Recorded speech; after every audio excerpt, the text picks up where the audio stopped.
A todos, pues buenos días, bienvenidos a esta nueva sesión de formación virtual que ICG está ofreciendo para todos ya desde comienzos de este año. Lastimosamente el día de hoy Edgardo no puede estar con nosotros por un problema de fuerza mayor, que ya les comentará a su regreso la próxima semana. Pero bueno, como saben, primero las reglas del juego, que de cada 15 días vamos a grabar la sesión. Esta sesión después quedará subida a nuestra biblioteca virtual de ICG junto con la presentación para que puedan acceder a ella y para que la puedan compartir con sus clientes o con personas que crean que puedan estar interesados en la misma. El día de hoy la presentación la hace ICG Colombia sobre obligaciones generales para el funcionamiento de empresas en Colombia. Lo ofrece María del Pilar Heredia, de Asesores Jurídicos Profesionales, miembro de ICG Internacional desde ya hace un poco más de 10, 13 años.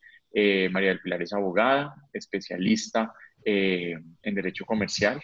Ella ya nos contará un poquito más de su perfil al inicio de la presentación. Y bueno, la idea es que, como siempre, por favor nos colaboren en el chat poniendo los nombres de quienes están. Sabemos que en México hay varias personas que se conectan desde la misma sesión, lo mismo El Salvador, entonces les agradecemos que por ahí nos vayan contando los nombres y cuántas personas, sobre todo pues para temas de estadísticas y poder saber cómo ha ido nuestro flujo de conexiones. Y pues nada, la idea es que al final vayan haciendo sus preguntas a través del chat, las cuales pues María del Pilar estará presta a responderlas. Entonces, pues sin más preámbulos, muchísimas gracias y te doy la palabra.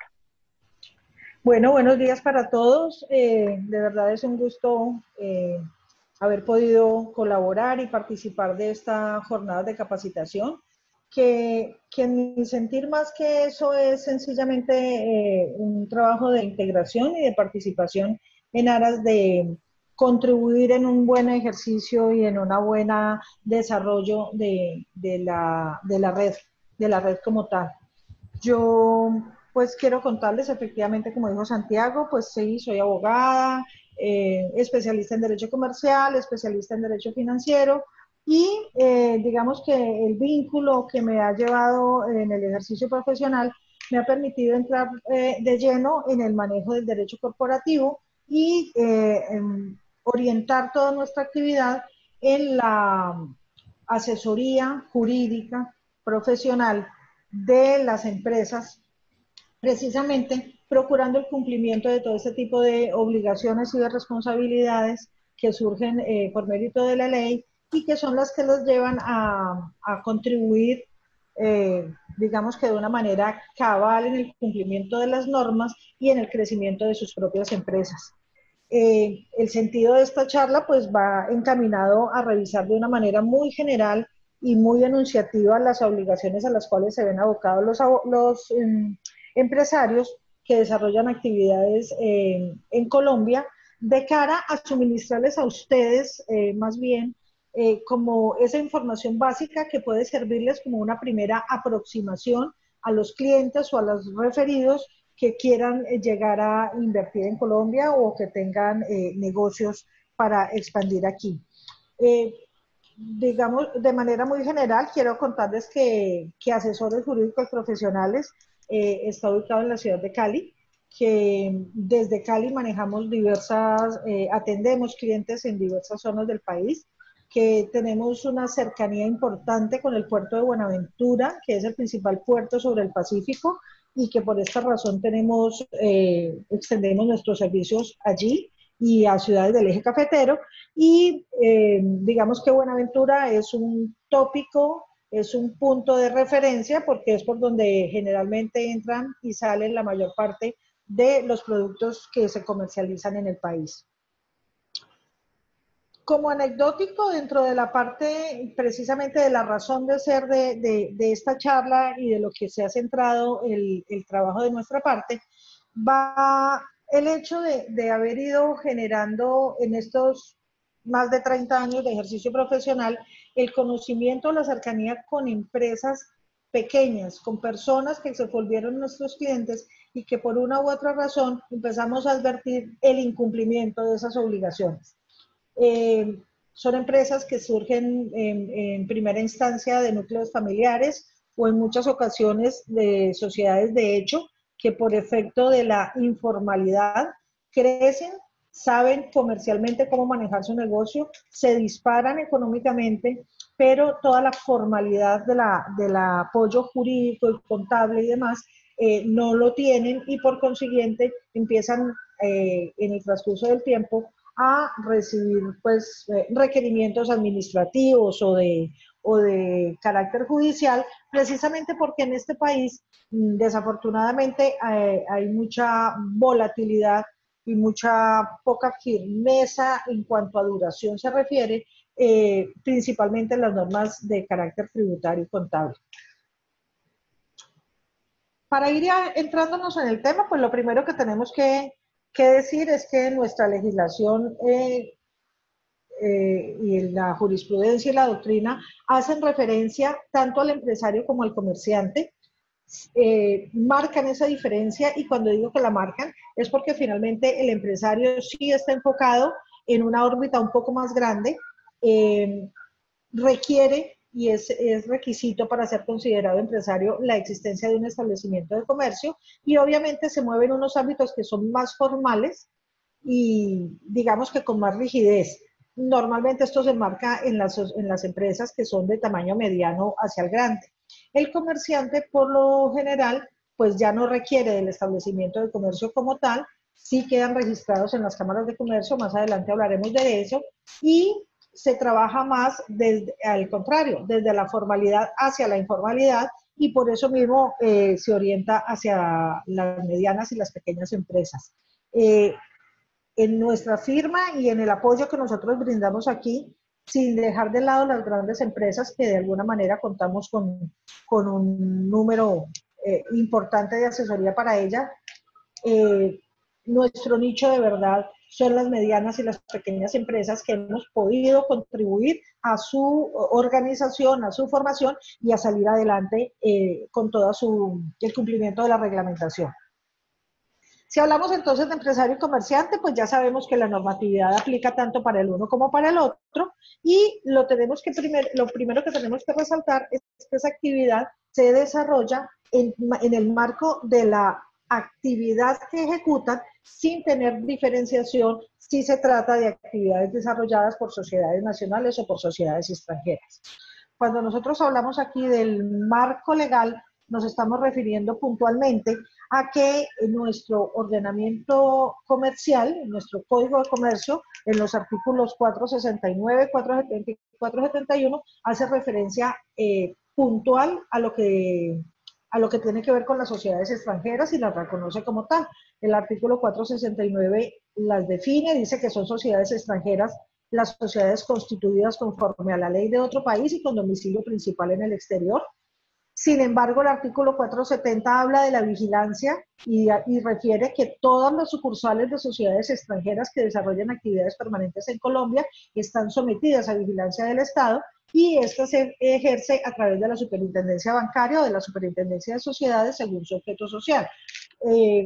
Aquí hago mención de Superintendencia Bancaria porque nuestro Código de Comercio es un tanto antiguo, pero en la actualidad la denominación correcta es la de Superintendencia Financiera. Y el artículo 471, por su parte, habla de dos requisitos especiales. Esos dos requisitos son unos requisitos muy generales que son los que finalmente dan paso a la cantidad de normas y obligaciones que se generan de manera administrativa o regulatoria de las normas jurídicas. Entonces, en primer lugar, el primer requisito dice protocolizar en una notaría del lugar elegido para su domicilio en el país. O sea, la empresa que quiera establecerse aquí elegirá la ciudad que debe ser el asiento principal de sus negocios. No necesariamente tiene que ser en Bogotá, la capital, Cali, sino va muy enmarcado en el objeto y en el desarrollo de la actividad que vayan a hacer. las copias auténticas del documento de fundación, de los estatutos, la resolución o acto que acordó su establecimiento en Colombia, los que acrediten la existencia de la sociedad y la personalidad de sus representantes. Me paro un momento al referirme a esta norma porque en Colombia, y desconozco si en igual sentido opera en otros países, pero en Colombia la publicidad es muy importante. Entonces, la publicidad, que más adelante lo veremos, se realiza a través de las cámaras de comercio con el objetivo de que las personas efectivamente, los terceros y las personas que en realidad tengan contratos o relaciones de cualquier tipo con estas sociedades, puedan acceder a la información de las empresas como tal. De hecho, las plataformas que hoy manejan las cámaras de comercio permiten que uno pueda descargar directamente las actas de constitución, las actas de reforma y con eso poder entender el funcionamiento interno de la sociedad. Tal vez en una conversación que meses atrás tuve con Carlos Castelón a raíz de una empresa que estábamos ubicando en Estados Unidos, nos explicaba, por ejemplo, que en Estados Unidos es todo lo contrario. Hay demasiada privacidad, la información no es de fácil acceso, y en Colombia es todo lo contrario. Aquí la publicidad es un requisito sine qua non para el funcionamiento de las sociedades. El otro requisito que refiere el artículo 471 es obtener de la Superintendencia Financiera o de las sociedades, según el caso, el permiso para funcionar en el país. En resumen, pues lo que tenemos que mirar es que a la luz de la legislación nacional, para que la sociedad extranjera pueda desarrollar actividades en Colombia, es preciso que establezca una sucursal con el lleno de los requisitos formales y sustanciales para garantizar, por una parte, las condiciones económicas, financieras y jurídicas necesarias y por otra, la publicidad inherente al ejercicio. Por eso hacía tanta énfasis en el tema de la publicidad.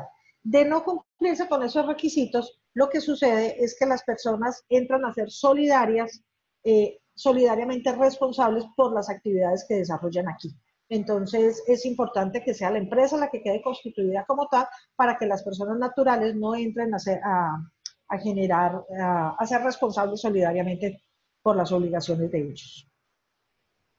Las personas naturales extranjeras no residentes en Colombia que pretendan realizar negocios permanentes en el país, sí deberán, para efecto de ello, designar un apoderado.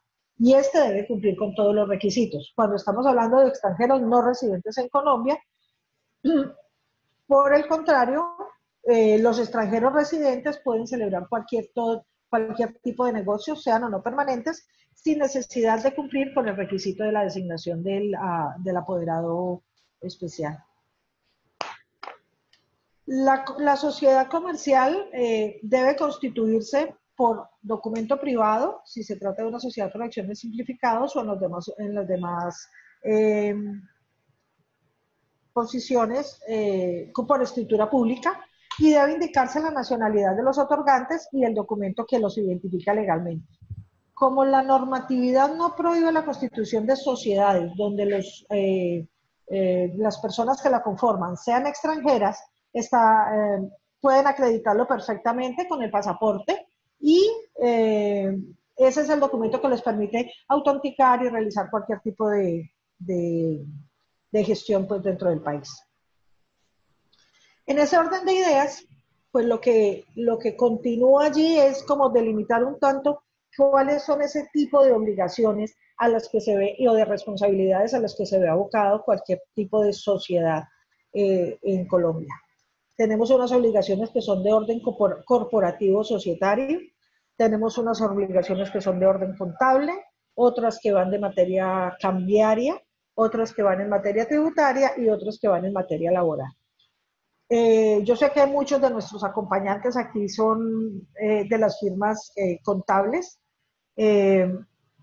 Nosotros vamos a pasar someramente con la enunciación de los requisitos, perdón, de orden contable, cambiario y tributario, porque pues obviamente nuestra firma aliada, que es Alfredo López y compañía, tiene todo el dominio y todo el manejo y nosotros haremos una enunciación de estos requisitos y nos vamos a centrar un poquito más en los de orden corporativo y societario para efectos de la instalación, de la implementación de las sociedades en Colombia y en el tema en la materia laboral, que también tiene que ver con los vínculos que se generan para el ejercicio de esas actividades en Colombia. Si nos vamos entonces al orden corporativo, pensemos en la primera parte, y esto lo que requiere es, como ya se dijo, la constitución de la sociedad y el registro ante las cámaras de comercio. Las cámaras de comercio son personas jurídicas de derecho privado que cumplen por delegación legal algunas funciones públicas, como es el caso de los registros públicos, el registro mercantil de proponentes y el registro de entidades sin ánimo de lucro. En este registro mercantil, cuando yo constituyo una sociedad, lo que hago es firmar el documento privado o el documento público, escritura pública, cuando estoy refiriéndome a sociedades anónimas, a sociedades de responsabilidad limitada, y llevar ese documento a la Cámara de Comercio donde va a quedar registrado. Allí registro si hay algunas sucursales, si son nacionales o extranjeras. Ese registro debe renovarse anualmente antes del 31 de marzo de cada año, en atención al patrimonio de la empresa, porque de allí será igualmente donde se derive la contribución que debe hacerse por efectos de ese registro. Cuando no se cumple con este requisito, existen sanciones que van desde una multa hasta la posibilidad del cierre de la empresa, o la cancelación de la matrícula, me refiero, y normalmente se asigna un número de matrícula mercantil y en ese registro queda acreditado de manera oficial todas las novedades que se presentan en la empresa. Me refiero a embargos, me refiero a nuevos accionistas o nuevos socios, a sesiones que se hagan, cualquier tipo de actividad debe quedar registrada allí. Sin embargo, reformas estatutarias principalmente, sin embargo, hago una puntual aclaración cuando se refiere a lo que denominamos sociedades por acciones simplificadas, porque las sociedades por acciones simplificadas han sido nuevas, digamos, dentro de nuestra legislación, nuevas a pesar de que ya llevan pues un tiempo importante, pero la característica principal de las sociedades por acciones simplificadas es la flexibilidad. Entonces, esta es la que ha permitido que se haga por documento privado y solamente se van a llevar al registro los actos importantes, por así calificarlos, que contienen reformas estatutarias o decisiones de otra índole que afecten en realidad a la sociedad y los efectos de publicidad a los cuales me refería antes. Como les decía, las modalidades de sociedades que se pueden constituir en Colombia son la sociedad de responsabilidad limitada, las sociedades anónimas, las sociedades comanditarias y las sociedades por acciones simplificadas, que tienen una constitución o una esencia similar a las sociedades anónimas, pero de manera simplificada. Por consiguiente, los elementos para constitución, como ya le dije, son o la escritura pública o el documento privado. Las funciones de la Cámara de Comercio pues conllevan el registro mercantil de los comerciantes, de los establecimientos, de las sucursales de las empresas, y cualquier acreditación que yo deba hacer con relación a la sociedad surge de la Cámara de Comercio. Cuando yo debo solicitar, cuando yo debo decir quién es el representante, y hablemoslo por efectos judiciales, si me voy a referir a una demanda, por ejemplo, o a una citación o a una comparecencia de representación legal, lo primero que yo debo hacer es acreditar con el certificado que me expide la Cámara de Comercio quién es el representante legal inscrito. Bueno, otra obligación que surge a partir ya de la constitución de la sociedad, que es este primer paso, es la elaboración de actas. Todas las decisiones que se tomen en el entorno societario, pues se hará constar en actas, lo dispone el Código de Comercio, y como mínimo debe hacerse una al año que contenga la aprobación de los balances. Los estados financieros que se van generando dentro de la empresa o dentro de la sociedad también son objetos de publicidad y son objetos de publicidad a través del registro que se hace en las cámaras de comercio. Allí se registran los informes de inversión extranjera para efectos de conciliación patrimonial y los informes que tengan que presentarse a la Superintendencia de Sociedades también. En algunas ocasiones y de acuerdo a lo que establece la normatividad interna, cuando se trata de sociedades que están sometidas a vigilancia y control, se requiere también un reporte un informe de prácticas empresariales, que es un informe de mayor complejidad, pero solamente aplica para las sociedades que están sometidas a vigilancia y control.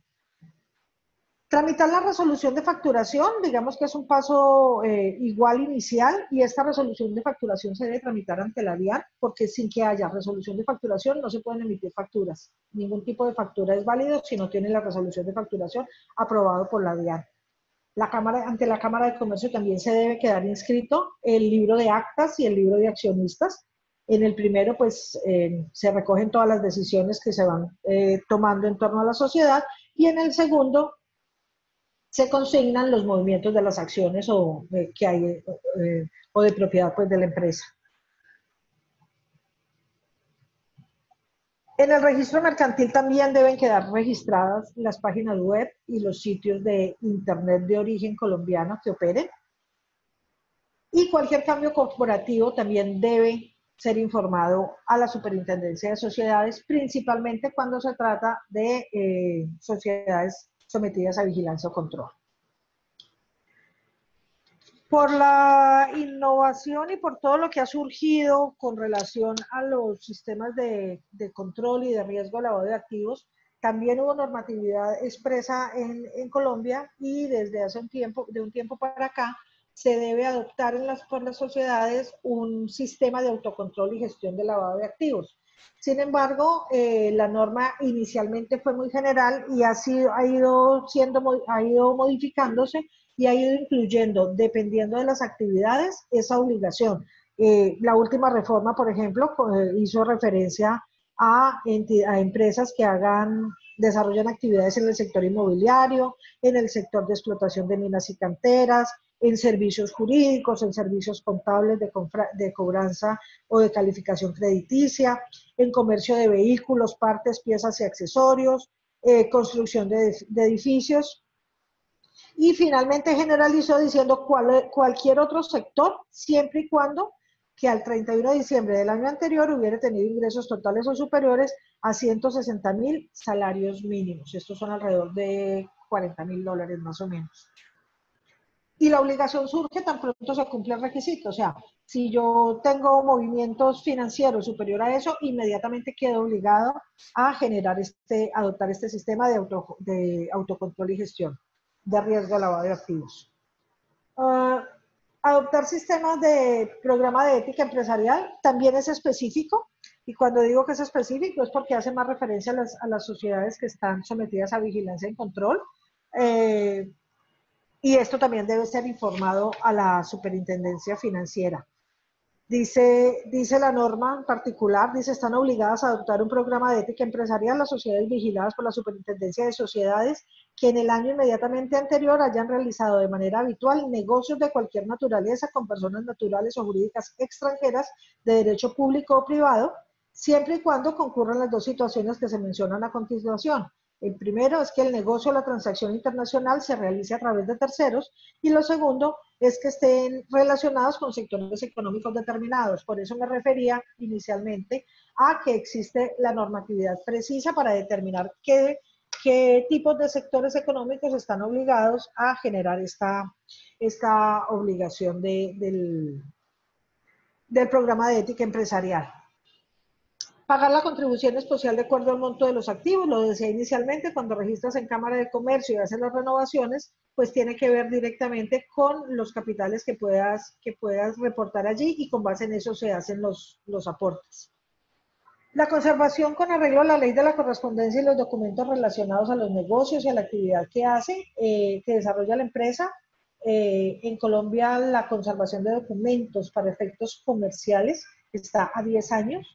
Para efectos tributarios está a 2 años, o sea, la DIAN puede requerirte hasta por 2 años. Veníamos de 3 y quedamos en 2 años.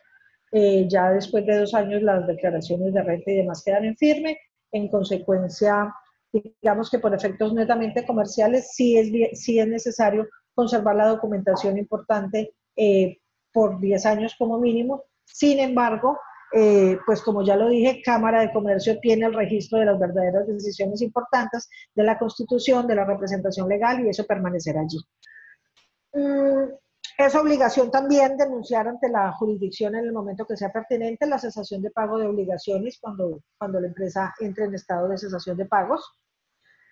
Hay una nueva obligación que surgió a partir de la ley 181 del 2012, pero que efectivamente apenas a este año 2018-2019 se está regulando, y es el registro de la base de datos establecido por la superintendencia, donde cada empresa debe consignar, debe registrar efectivamente todas sus bases de datos. Es un procedimiento dispendioso, pero efectivamente debe quedar registrado y debe ser sujeto de actualización permanente.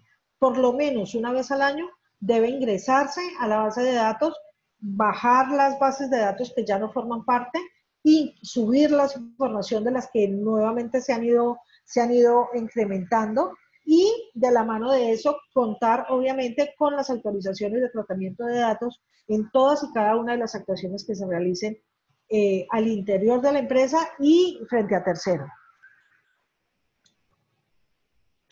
Bueno, nos vamos entonces a las obligaciones de orden contable, que como lo dije inicialmente, pues es un tema más general, y allí vamos a hablar de que la misma normatividad del Código de Comercio, en el artículo 19, numeral tercero, dice que es obligación de todo comerciante llevar contabilidad regular de los negocios conforme a las prescripciones legales. Desde ese punto de vista, pues la primera obligación que surge es esa, la de llevar la contabilidad. La de aprobar los estados financieros, que como ya lo dije, debe quedar adjuntos al acta que anualmente se debe realizar en cada una de las sociedades. Presentar la información financiera bajo las NIF según la Superintendencia de Sociedades. No podemos olvidar que en Colombia el tema de la implementación de la NIF también es un tema relativamente reciente. Veníamos de un sistema mixto donde habían 4 formas para este reporte de la información financiera, y finalmente pues ya fue unificado. Las sociedades controlantes deben cumplir con la obligación de preparar, presentar y publicar los estados financieros consolidados, que es muy importante también. Informar sobre el plan contable y el sistema unificado de costos y gastos, y tener revisor fiscal cuando los topes así lo ameriten o el tipo de sociedad también así lo amerite. En materia de orden cambiario, pues entra en juego la participación o la interrelación que tienen la Superintendencia de Sociedades junto con la Superintendencia Financiera y el Banco de la República. Entonces, estas entidades han tenido una serie de acuerdos y de enganches para manejar todo el tema de la información que debe reportarse de orden cambiario. Entonces, a la Superintendencia Financiera, a la Superintendencia de Sociedades, directamente mediante el formulario 15 debe actualizarse la inversión extranjera si la empresa se constituyó con inversión extranjera o si posteriormente la incluyó, y y ese registro debe hacerse y anualmente debe actualizarse. Esta omisión es sancionada por la Superintendencia de Sociedades. En otro tipo de formulario, el número 13 del Banco de la República, se debe registrar también la inversión suplementaria al capital asignado y la actualización de cuentas patrimoniales. Informar la sustitución de inversión extranjera mediante presentación simultánea de otros 2 formularios. Informar cancelaciones de inversión extranjera. Reportar al Banco de la República la situación de reestructuración del capital pagado, aumentándolo o reduciéndolo, dependiendo. Informar al Banco de la República la sustitución del inversionista financiero registrado por otro inversionista nacional, y registrar las inversiones que se realicen en forma diferente a moneda extranjera.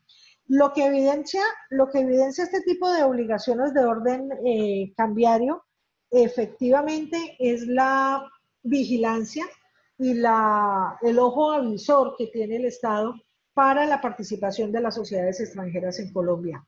Está permitido, está vigilado, está regulado, es de fácil acceso, pero siempre tendremos el ojo avisor de la Superintendencia y del Banco de la República para el ejercicio y sobre todo para efectos del control de moneda extranjera, precisamente por lo que hablamos anteriormente de los controles en lavados de activos.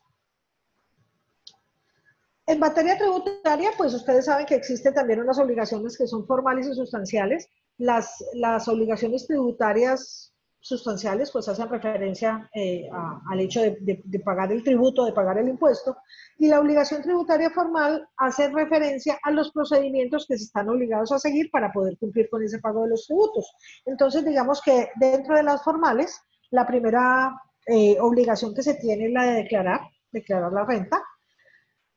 El inscribirse en el RUT, que es el Registro Único Tributario que se usa en Colombia, no conozco pues la denominación, si la hay en otros países, una denominación diferente, pero este es el registro único. Anteriormente uno siempre hacía indicación del NID, o sea, uno siempre hace referencia al NID, que es el número de identificación tributaria, pero toda persona debe contar con su RUT para poder hacer cualquier tipo de movimientos financieros o contables. Debe expedir factura, ya hablamos de que se requiere la resolución de facturación expedida por la DIAN. Debe atender los requerimientos de la administración tributaria. La DIAN ha generado aquí una serie de divisiones para precisamente ayudar en evitar la omisión en el pago de impuestos. Desafortunadamente la cultura latinoamericana no es la misma cultura de otros países, de Estados Unidos, otros países referentes, incluso de la misma Europa, donde el pago del impuesto tiene una importancia relevante. En Latinoamérica, desafortunadamente, como bien lo digo, la cultura no ha sido la cultura del pago de impuestos, pero es una labor en la que se viene trabajando ya desde años atrás, y hoy por hoy todo el sistema de tributación, el sistema de la DIAN, está integrado de tal manera que sí deben acreditarse, sí se deben cruzar la información de unas y otras entidades, y por esa razón, cuando la DIAN advierte cualquier irregularidad, inmediatamente va a generar los requerimientos, y estos requerimientos deben ser atendidos, so pena de sanciones muy altas que incluso podrían llegar a dar cárcel. Y la otra obligación, pues, es que de la mano de esto debe inscribirse en régimen común y simplificado. Ya el régimen simplificado como tal desapareció, esa no es la denominación exacta por la última legislación tributaria, por la última reforma tributaria, pero sí existe la división de los dos regímenes, y de acuerdo a eso debe quedar hecha la inscripción. En materia tributaria, en los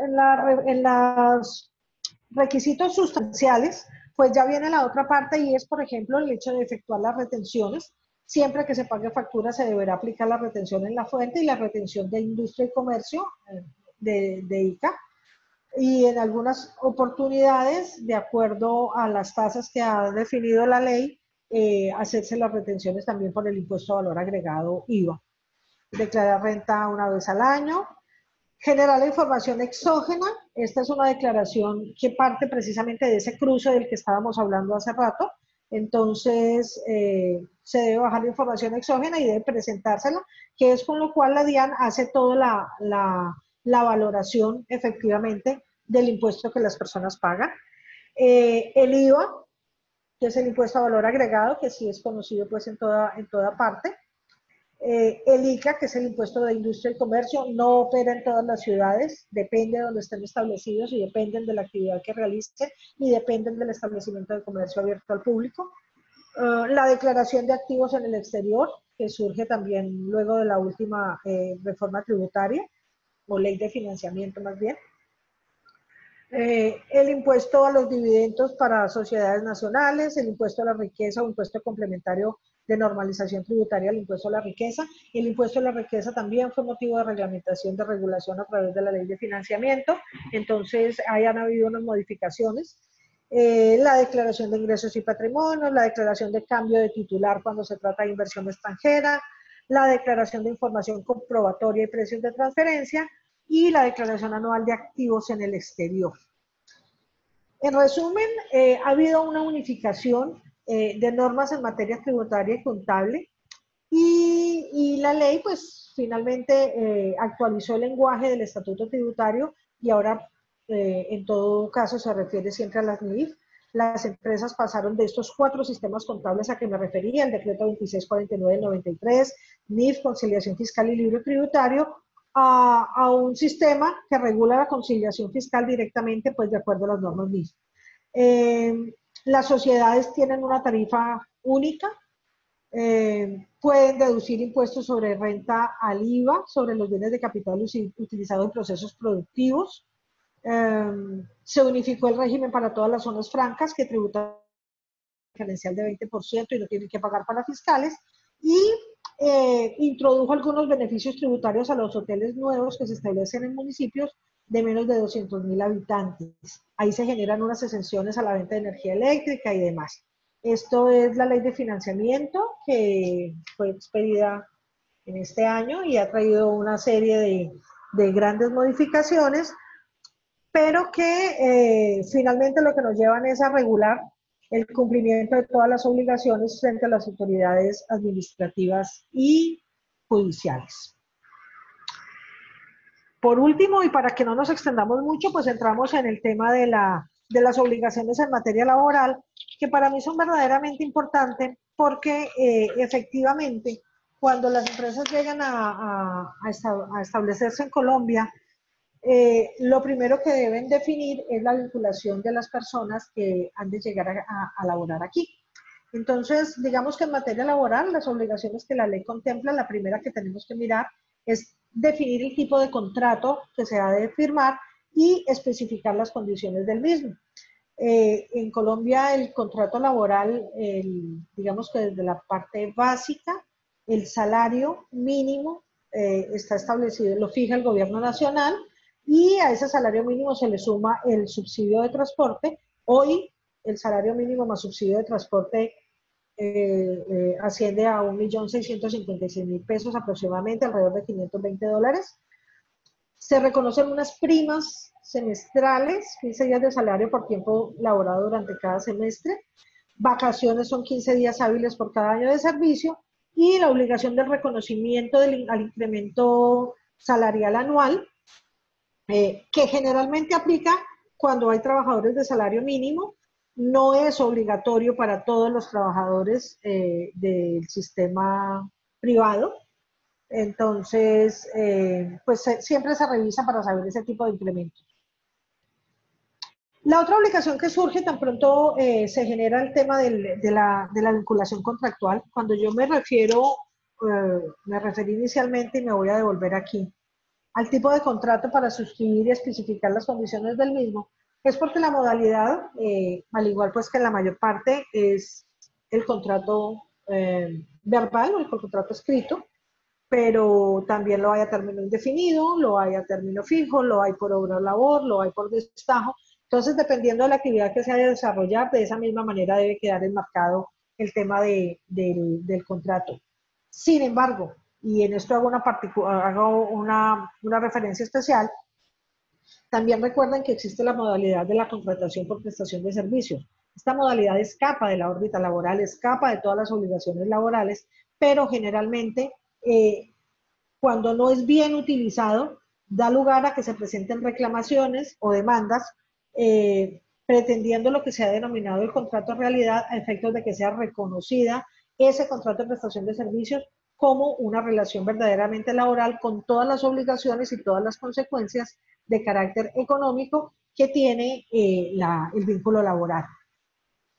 Entonces, cuando ya se define el tipo de contrato, pues viene el tema de las afiliaciones, porque dice, es necesario, es indispensable y es disposición legal que tanto empleador como empleados queden registrados ante el Sistema General de Seguridad Social. El uno como empleador, efectivamente, el otro como trabajador, y el Sistema General de Seguridad Social involucra los cuatro actividades que son la cobertura para salud, para pensión, caja laboral y caja de compensación, perdón, y riesgos laborales. Con esto se garantiza la posibilidad del cumplimiento del pago de los aportes dispuestos por la ley. Entonces, los aportes en Colombia están, en salud es el 12.5% del ingreso base de cotización. De ese 12.5%, 8.5% están a cargo del empleador y 4% están a cargo del trabajador. En pensiones, el empleador debe consignar el 16% del ingreso base de cotización, de los cuales el 12% está a cargo del empleador y el 4% a cargo del empleado, pero cuando es más de 4 salarios mínimos el salario, el porcentaje de cotización se ve incrementado en diversos porcentajes, con destino a un fondo de solidaridad pensional. En la presentación allí lo decimos claramente, dice entre 4 y 16 salarios es un 1% adicional, entre 16 y 17 salarios es un 0.2% adicional, entre 17 y 18 salarios es un 0.2% adicional, para entre 18 y 19 salarios un 0.2% también. Finalmente se puede llegar hasta un 18%. En materia de ARL o riesgos laborales, la obligación recae exclusivamente en el empleador y va desde el 0.522% al 6.960%, de acuerdo a una tabla que está dispuesta por el Gobierno Nacional a través del Ministerio de Trabajo, dependiendo de los riesgos, de las actividades desarrolladas por el trabajador. A mayor riesgo, pues mayor será también el pago del aporte. Las cesantías, pues corresponden a un mes de salario por cada año de servicio, se pagan una vez al año y el plazo máximo es el 14 de febrero de cada anualidad y se deben pagar directamente a los fondos fondos de cesantías creados para el efecto. En este sentido y desde la óptica netamente jurídica, salvo los contratos a corto término, de término fijo inferior a un año, que se liquidan, o los contratos por obra o labor y demás, los dineros deben ser consignados en fondos de cesantías. El dinero que se entrega al trabajador erróneamente, porque muchas veces se les paga erróneamente esas cesantías, digamos que son dineros perdidos, porque efectivamente lo que vale es el dinero que se consigna en fondos de cesantías. ¿Cuál es la consecuencia de no realizar estas afiliaciones? ¿Qué es lo que es verdaderamente importante para contarles a las personas que quieren establecerse? Hay responsabilidad, hay solidaridad y deben atender todas esas obligaciones del patrimonio de la empresa.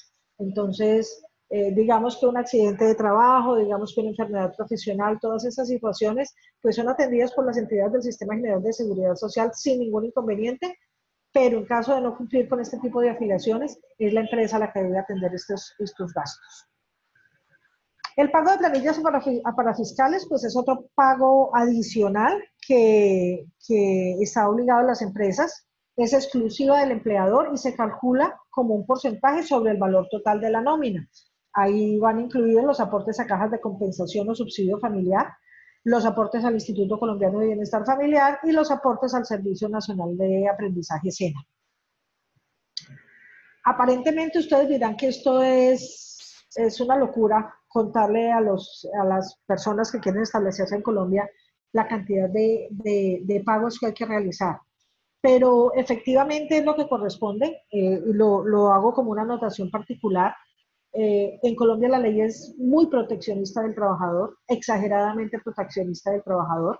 De hecho, por eso muchas de la actividad que nosotros desarrollamos se orientó fue en asesorar a las empresas, a los empresarios, porque el empresario siempre se ve afectado por la cantidad de cosas que debe pagar y la cantidad de obligaciones que tiene a su cargo, pero todos ellos van en beneficio del trabajador. Entonces, en la medida de que se van cumpliendo esto, se hace menos pesada la carga, que en caso de que se tenga que llegar a una decisión judicial, a un pleito o a una reclamación, porque allí la tendencia sí la marca el beneficio del trabajador. Hace poco, y de manera anecdótica lo comento, hace poco en una diligencia precisamente judicial, nos decía un juez que el código no era el código sustantivo del trabajo, sino el código sustantivo del trabajador. Y bajo esa connotación se trabaja. Nosotros hemos tratado de apoyar mucho a las empresas buscándole la cara del empresario, la cara donde podemos decirle, mire, a pesar de que pasa esto, si usted cumple con esto, podemos salir adelante. Tal vez su empresa no se va a ver tan impactada, tal vez el trabajador no siempre tiene todas las de ganar, porque también hay posicionamientos de la Corte Suprema de Justicia que le dan ese beneficio al empleador para que pueda incentivar la vinculación laboral directa y evitar la contratación a través de prestaciones de servicio. Bueno, retomando pues el tema del reglamento interno de trabajo, cuando las empresas ocupan más de 5 trabajadores de carácter permanente, o más de 10 cuando son empresas industriales, o más de 20 cuando son empresas agrícolas, se hace necesario establecer un reglamento interno de trabajo. Este reglamento también, por las modificaciones que han ocurrido, ya no necesita registro ante el ministerio, pero sí es necesario tenerlo para en caso de tener algún requerimiento de parte del Ministerio de Trabajo. La contratación de aprendices SENA, ustedes vieron que aquí dice, en el pago de planillas de parafiscales, dice que hay aportes al Servicio Nacional de Aprendizaje. Efectivamente, el SENA es el Servicio Nacional de Aprendizaje, capacita personas y toda empresa que ocupe un número de trabajadores igual o superior a 15 debe de disponer de pasantes que se consiguen, que se deben tener a través del Servicio Nacional de Aprendizaje. El sistema de gestión de seguridad social en el trabajo. Esta también es una implementación relativamente nueva. ¿Y qué nos llevó el sistema de gestión de seguridad del trabajo? Era lo que anteriormente se hacía referencia a la salud ocupacional de las empresas. En aras de prevenir las lesiones, las enfermedades causadas precisamente por las actividades laborales, buscando la promoción y la protección de los trabajadores y sobre todo tratando de generar un adecuado ambiente o clima laboral. El sistema de gestión y seguridad del trabajo se volvió algo un tanto complejo. Se está manejando a través de empresas diferentes a las jurídicas. Son normalmente ingenieros industriales, están teniendo unas capacitaciones y sobre todo una certificación y acreditación que se les otorga para efectos de instruir las empresas y el personal de las empresas en todos los protección para el desarrollo de su cabal actividad. Esto normalmente se está manejando a través de 3 comités. El COPAS, que es el que digamos que era lo que antes se llamaba el Comité Paritario de Salud Ocupacional. Pero cuando se trata de empresas que tienen menos de 10 trabajadores, pues no hay necesidad de constituir este COPAS, sino solamente un vigía, que es el que está dándose cuenta del cumplimiento de todas las normas. El comité de convivencia, este comité es el encargado de la recepción, análisis y medición de puntos de casos de acoso laboral y riesgo psicosocial. Los temas de acoso laboral en Colombia también tomaron mucha relevancia en los últimos años, a partir del año 2016, y a pesar de que la norma indica que la verdadera decisión de acoso laboral solamente la pueden tomar los jueces de la República, pues inicialmente todas las empresas deben contar con un comité de convivencia, evitar las situaciones de acoso, evitar las malas relaciones entre los trabajadores. La instancia que sigue es el Ministerio de Trabajo, allí se puede acudir en muchas ocasiones o acuden los trabajadores para denunciar cualquier situación de acoso laboral, y la última instancia definitivamente es la justicia ordinaria, que es quien en realidad va a determinar si efectivamente hay o no situaciones de acoso laboral. Bueno, ahí están cómo debe estar conformado: un empleado trabajador por parte del empleador, un jefe superior jerárquico inmediato y un compañero de trabajo o subalterno. Y el otro comité que debe estar integrado allí como parte del sistema de gestión de seguridad y salud en el trabajo son los comités operativos de emergencia, y estos están conformados más para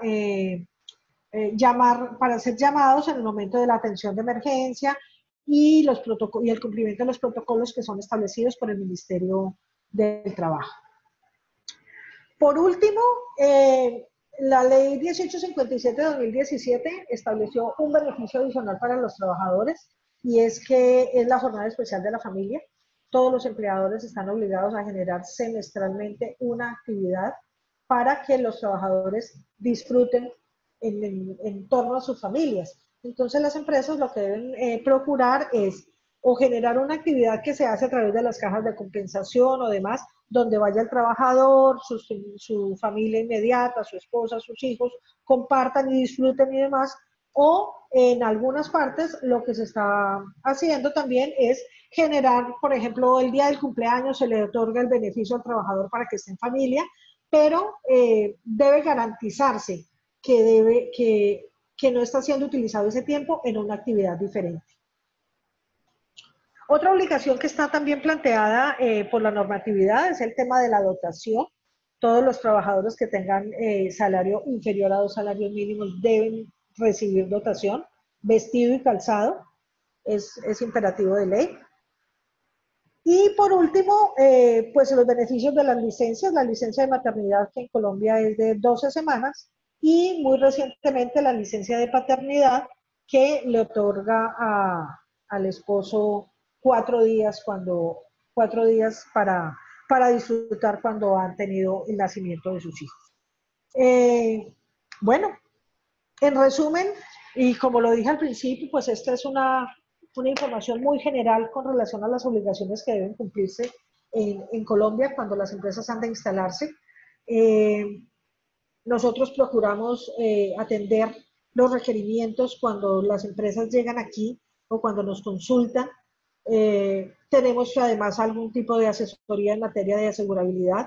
Buscamos el tema de seguros, que los establecimientos y sus trabajadores y sus equipos y maquinaria también cumplan con las normas de asegurabilidad.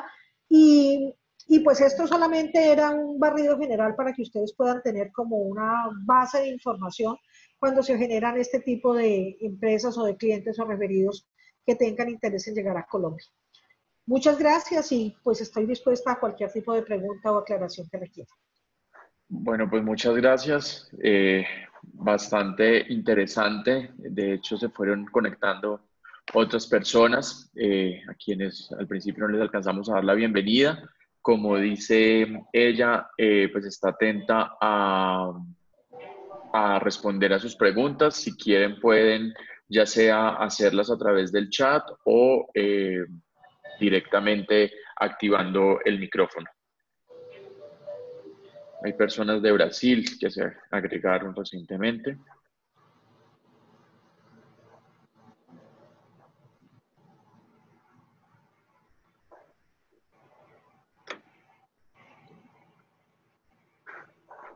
Bueno, Okay. bueno, creo que no No hay hay como mucha preguntas. pregunta. De todas maneras, pues estamos atentos a cualquier consulta que quieran hacernos. Pues el correo electrónico, como siempre, ustedes nos contactan y con el mayor gusto absolvemos cualquier duda que tengan al respecto. Así Eso. es. Y como les comenté, pues la presentación estará subida en la biblioteca y en el centro de recursos para que la descarguen, la puedan compartir y si más adelante hay alguna duda o pregunta, pues la pueden aclarar con María del Pilar. Tenemos acá unos mensajes. Osías dice que no tiene dudas por el momento y que muchísimas gracias por la presentación. Por el lado de David, sí hace una pregunta y es si en las sociedades de zonas francas hay mínimo de personas nacional colombiano exigido a contratar y que muy buena exposición. Bueno, pues muchas gracias a David. No hay un mínimo de personas a contratar. Obviamente lo que se busca es la equidad, que exista el mismo número de trabajadores para nacionales como extranjeros, pero no hay ningún un tope específico. Y Ok, mil gracias por tu comentario. de El Salvador también hacen una pregunta. Dicen, en el caso de comerciantes individuales en Colombia, ¿existe un monto para establecer si está, perdón, obligado a llevar contabilidad formal? No, cuando hablas de comerciantes individuales me imagino que te refieres a personas naturales, pero la persona natural por lo regular no está obligada a llevar contabilidad. Ok.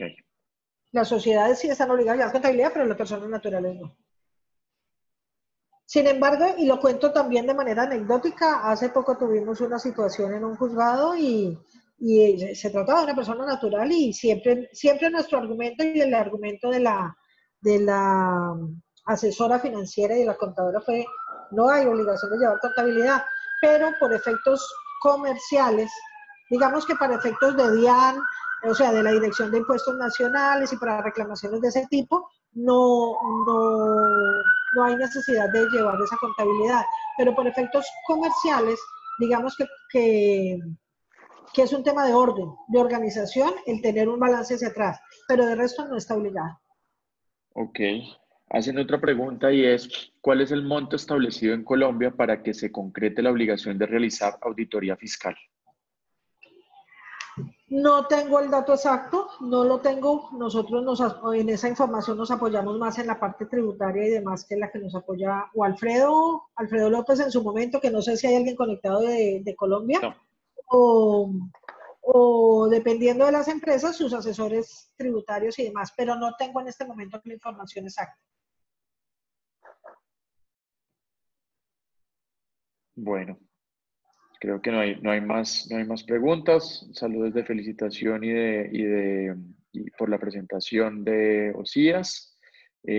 Muchas gracias, Por gracias, México Osías. no hay dudas y también agradecen la presentación.